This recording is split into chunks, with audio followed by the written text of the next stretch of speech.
this can happen. Some other weakness everyone has. Yeah, but he just perpetuates that. That's the problem. And his advisors may be not showing him the way either. They are also same. Listen to his advisors. Yeah, exact whatever. You may not listen to your advisors. What is the harm if an individual lives these values? This is a question that is often asked by an indulgent youth when he is advised by his elders not to live yielding readily to his low urges and ugly temptations. The Gita Charya here explains that the consequence of disrespecting all cultural values and living an uncultured, egocentric existence of passions and desires would be nothing short of total destruction of life. Now he's got to explain the next paragraph what it means by hating me in their own bodies and others. So read that. Persons who are entertaining the above-mentioned attitudes would ignore the sanctity of life and without any compunction whatsoever desecrate it. They will grow malignant and in order to satisfy the low urges of egoism would come to the hate me in their own bodies and in those of others. So here he's saying that, I don't know the way you read it, if everybody understood. They will grow malignant and in order to satisfy the low urges of egoism would come to hate me in their own bodies and of those of others. Okay, now? The sacred life, the Paramatma. Paramatma, does not come out to express its full play when blanketed by the low sensuous urges. Ethical values are disciplines of the thought life, whereby a mind so tuned up becomes the right instrument to serve faithfully the seeker of the self. Unethical values and immortal intentions choke the great melody of life and reduce it to a discordant, purposeless noise, shattering peace and contentment within one's own and in another's bosom. So what he's trying to say is they also have the same divinity. So that's the main thing. Everybody has the same divinity. It's choked by their egoism. Yeah. That's what he's saying. So he's saying that when it is choked, it's not fully expressed. So it's like you have the instrument, usme jung lag gaya hai. You know how they say? Or you have a mirror which so much dust is on it, nothing is reflecting. Yeah. It's not even doing the job of a mirror. Yeah. That's what he's saying. So he's saying that when they're not only hating themselves also they hate. ऐसा लगता है कि they are having fun. No.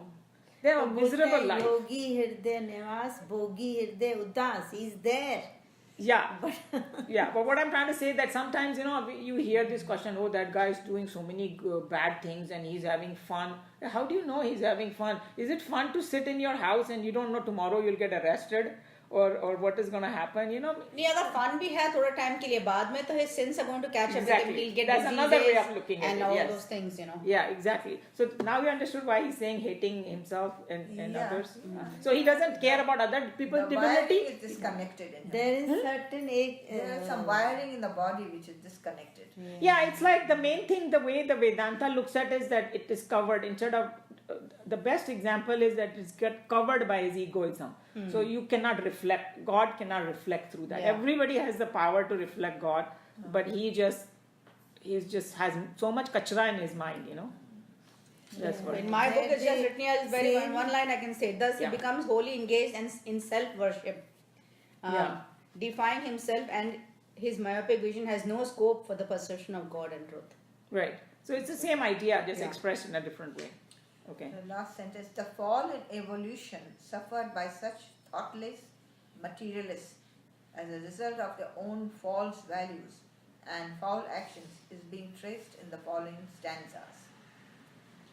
Okay, now it's getting pretty heavy next one, huh? So everybody don't get too upset about it, but he will explain what it means. Okay. Tanaham dvishitam kruran. Tanaham dvishitam kruran.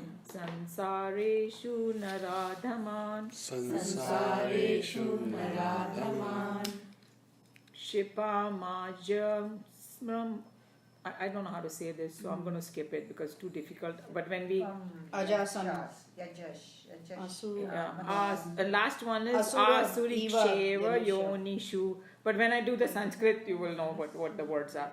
Tana is those, Aham is I, Dvishataha is the hating ones. Dvesh. Dvesh, yeah, right. Yeah. Kruran is krur hota hai na, cruel. Sansareshu, in the world. Naradham, worst among men. Naro mein adham. Nar means, Shipami means hurl. उनको ऐसे धक्का देना. No. Ajastram, forever. And don't ever likha hua hai, but he's just, it's not forever. He will explain. Ashuman, impure. Asurishu, of demons. अशुभान है क्या अशुमान है? Ashubhan, Ashubhan. अशुभम है. शुभ और अशुभम. Ashubh se bana hai, but that means Ashubh or Shubh se bana hai. That's right. So the word is Ashubhan, but it means impure. Asurishu, of demons. Eva is only. Yonishu is Yoni, womb.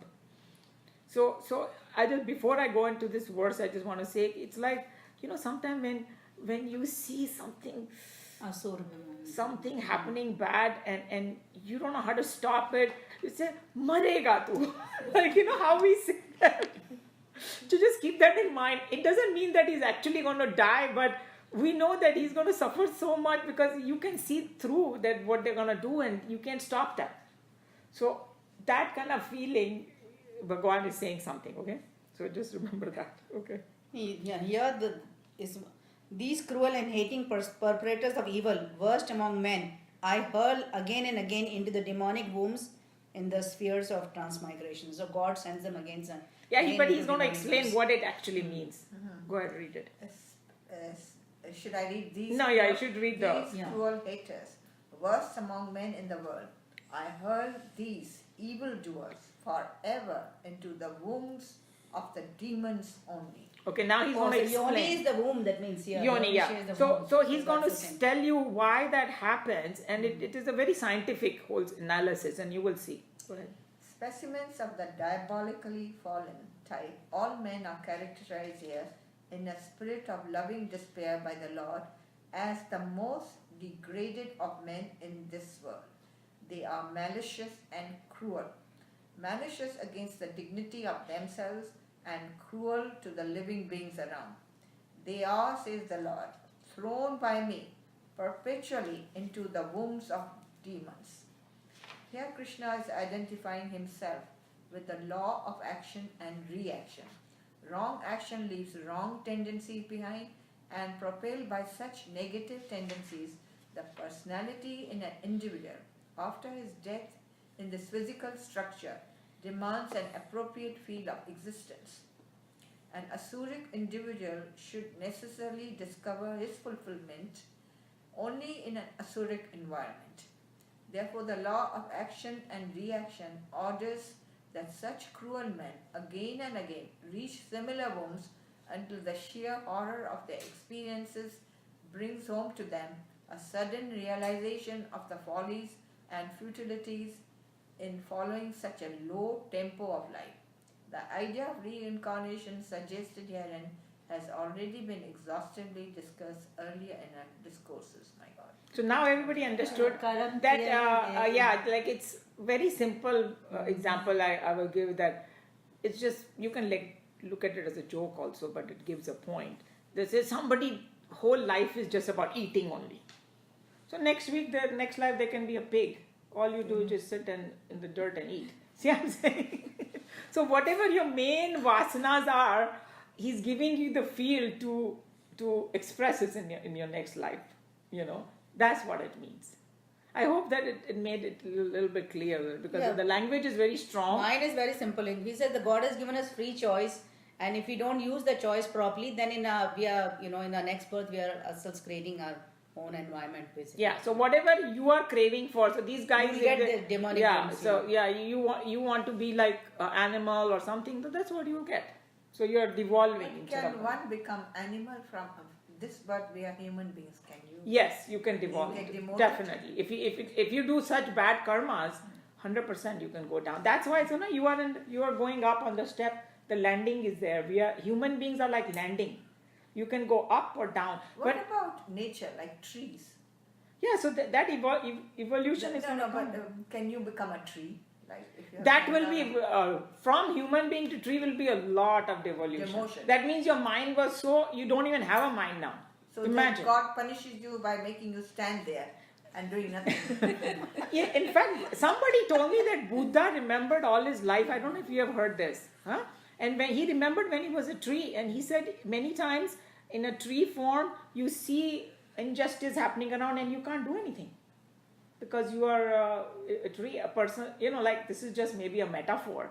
But even for our purpose, we should be so happy that we are human beings, we can think, we can move, and human beings are so intelligent, they can fly and they can sail and they can do everything. But the tree is happy, saying, I don't have to work. These idiots are working. I'm just standing still and watching fun. Arey, if someone is cutting also, Exactly. they can't do anything. They are patthar maar rahe hain, kaat rahe hain. I mean, they are doing anything So to how you. are they happy? I know about one case, Nick's wife, she was only 30-some-year-old. She committed suicide. What? And Someone committed suicide. Huh? And so I talked to Ria, and she said she became fish for a while in the next life. And then she came back. So fish has short life. So she's still there, but she had to go through this cycle. The whole cycle or just fish No, and then just again not human the whole being? cycle. You Fish don't and need she's that. back, and now she was appearing. So I asked her, how long will she be like this? She says, till she has exhausted her stuff. See, when God gives you this experience of being a tree and all that, here you're not accruing any karma. So you're exhausting all your karmas Right. and then you're getting a Yeah, new life. that's a very important point too. In only humans' life we create or Karmas. kind of kya bolte hain, dissolve. Create or dissolve karma is only we can do now. In human And being. human life, rest is just programmed life. You cannot create any. See, new also karmas. when you do good deeds, you go in Swarg. If you do bad deeds, you go in Nark. That's like a vacation or jail. And then you come back. Swarg and Narg is here by No, reincarnation. no. Then you come back. Oh, I you mean, go for a temporary stay. Yeah. It's like a temporary vacation because they say in the higher planes you don't have the body, Yeah. you get whatever you want, and that's why whenever they depict Swarg, it's like no disease, no nothing. People are dancing, Right. eating, but then like Joe was saying, the jealousy and all that still is there. Certain Indra is always worried that jealous somebody will and take. competition and all is still there. Indra is worried somebody will take his place. So anytime a rishi does enough puja, he sends Menaka. So to But I want to bring one very important point about karmic theory because in Bhagavad Gita only Krishna Bhagwan tells Arjun that the कर्म की गति जो है ना वो बड़े से बड़े सेंट भी नहीं जानते हैं because it is so complicated the whole concept of karma that we as human beings from our intellect can never grasp the whole thing because whatever you do, how does it affect 10 other people, we don't have the capacity to understand. So what Gita says about astrology? Astrology. Why have we means come to something. astrology right now? How did you? how do you think of astrology? Maybe this is what we can do because we can get sidetracked at lunchtime. We will discuss that because I want to finish this whole thought process here. Okay. So I think it'll be better.